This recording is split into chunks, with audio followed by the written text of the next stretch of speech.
I'm Chad from Chad DIY, and today's topic we are talking about this Ender 3 and the 5 things I wish I knew before I bought this guy. So let's get started.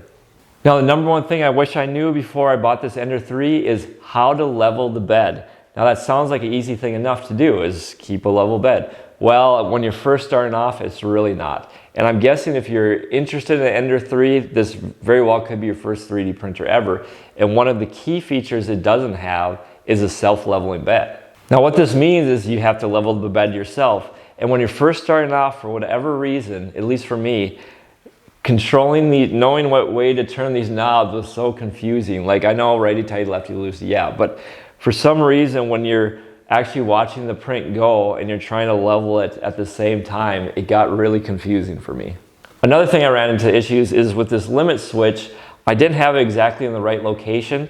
So this comes down, hits that limit switch, and then you start leveling it. Well, the limit switch was a little off, so I actually couldn't even tighten this down to make it level anymore. So it all depends on where this limit switch is located for you to have a successful bed level. The thing that finally gave me some success with getting the level bed is I realized you can download from Thingiverse some sample bed leveling like downloads, I guess, if you will, some STL files. And that way you would print all along the edges and you can slowly do it, and was like perfect for leveling it. Before I was trying to level it with a really small print in the middle, and it wasn't enough surface area to get that exactly right. Now that I'm a few years into ownership of this thing, it's not a big deal at all. I actually, once it's level, I really hardly have to adjust it very often. Every once in a while I'll kind of just check it out and adjust it, but I think there's a lot of fear like every time you print something you're going to have to adjust the level, and that's really not the case. Once you get the hang of it, it's really not an issue going forward. Alright, the number 2 thing I wish I knew before I bought this thing is what filament should I use? Now starting off I had no idea the difference in filament. I think I typed into Amazon 3D printer plastic, didn't even know it was called filament at the time. And it showed me some options. I clicked on one, it had a ton of reviews, and so I got a few colors. Well, it turned out it was PETG or PETG, however you want to say it. And that, in my experience, does not print nearly as easily as what I currently use for the most part is PLA. Now, when you're first starting off in the 3D printer world and you're looking for filaments, it's easily to kind of get overwhelmed. There's PLA, PLA+, PETG, nylon, TPU. There's a million different options that you can choose from, and it kind of gets overwhelming. And each option kind of has its pros and cons, but they all print a little differently. Some easy to print, some pretty difficult to print. Some you actually can't even print with a stock Ender 3. It'd have to be upgraded for higher temps. But since I started with the PETG, which is, in my opinion, harder to print, it really slowed down my progress in getting started in the 3D printing world. Actually, the first time when I started printing, I spent like a Saturday trying to get everything going, and I kind of just gave up. I kind of set it aside. It's probably months before I got back into 3D printing because it was so frustrating.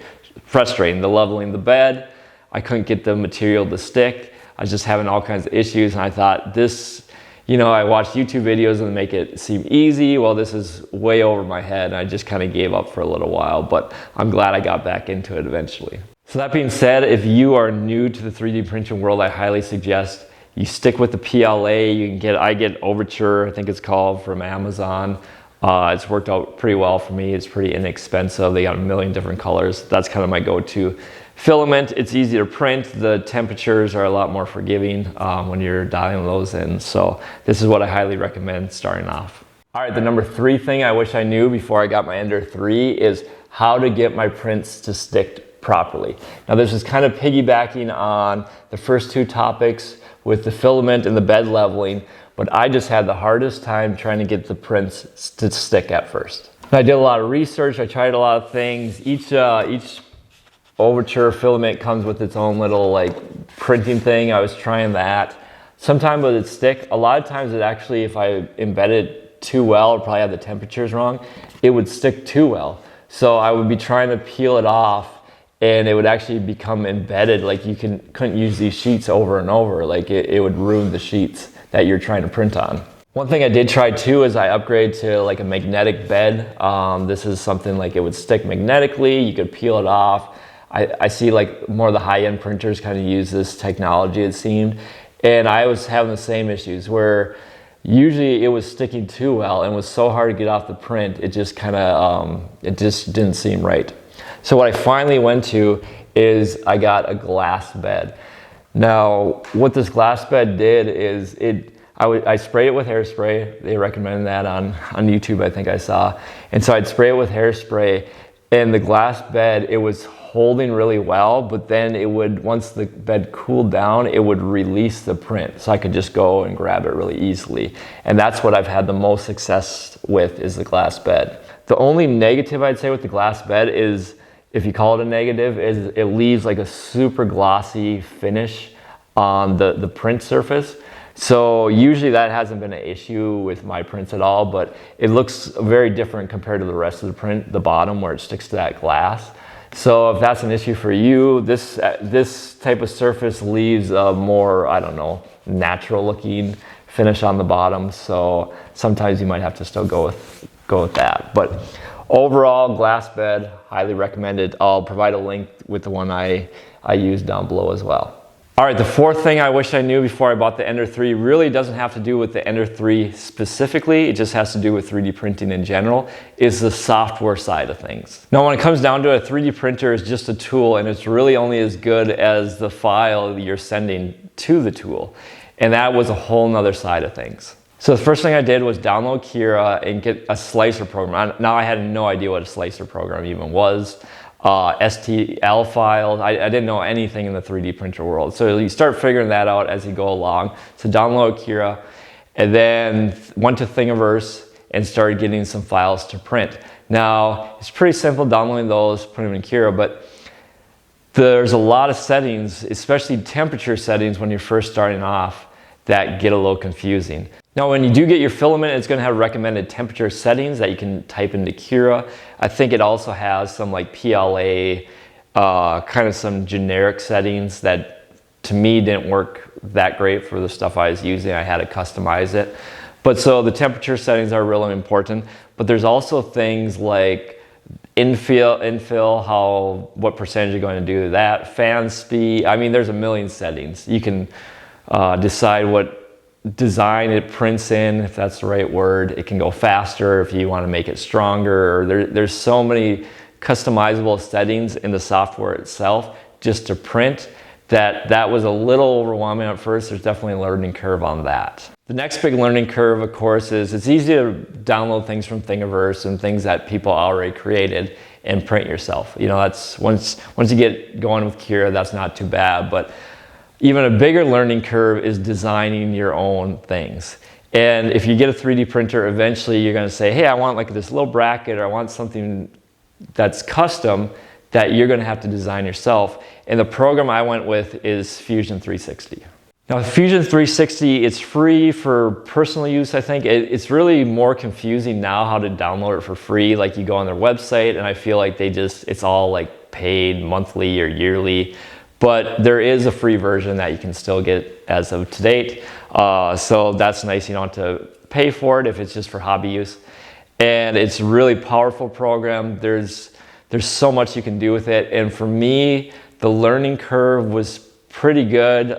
There's a ton of YouTube videos on it. And to start designing basic products, it went pretty quickly, I guess.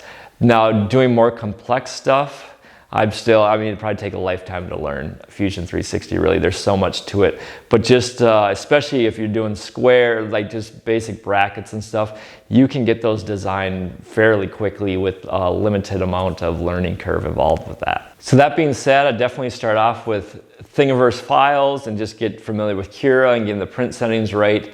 Kind of print some stuff other people have done, and once you get comfortable with that, then you can start designing your own stuff. I know there's a million programs. I use Fusion 360. There's a lot of other, maybe simpler ones even as well.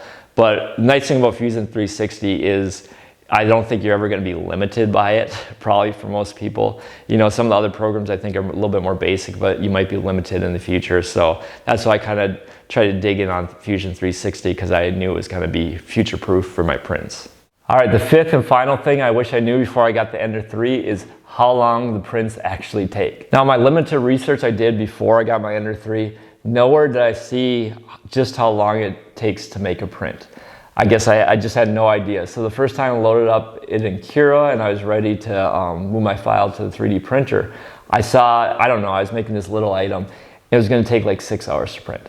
And it was kind of crazy to me because I read stuff like, oh, you shouldn't leave your printer unattended. And in my mind, I'm like, what am I going to do? Just sit there and watch it for 6 hours? And that's actually not even that long a print. I've done days, like 30 some hour prints once I got used to it. But that kind of sped up what I did. One of the first things I did was build a fireproof 3D printer enclosure. Now that might seem a little extreme, it probably is. I keep my 3D printer in the garage.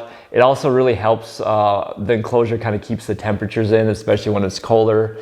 Wintertime, the garage isn't very warm. I think it really helps the print quality. But that's definitely something to be aware of when you're looking to use this printer. It's not a quick process. Printing something with the Ender 3, and basically all 3D printers. I know there's a lot of technology advances lately. The bamboo printers I think are really fast, so it's definitely leading towards getting faster and faster. But if you're with the basic Ender 3, a lot of even smaller prints plan for them to be taking hours to do. And that, it's not like you have to, I don't do anything, it just goes, but it's just something to be aware of if you're printing. I made a remote control car one time and it had a ton of pieces, and it took, I was probably printing for weeks because I'd start a print, then I don't know, I'd do some other stuff, and it was a fun process, but it took a lot of time just waiting for each print to get done. So that's something to definitely be aware of.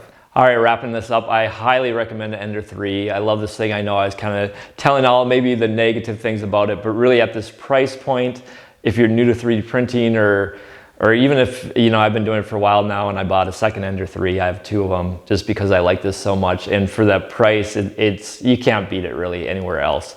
So if you have any questions on the Ender 3, on this video, I'd be happy to answer them. Just leave them in that comment section below, and we'll see you on the next one.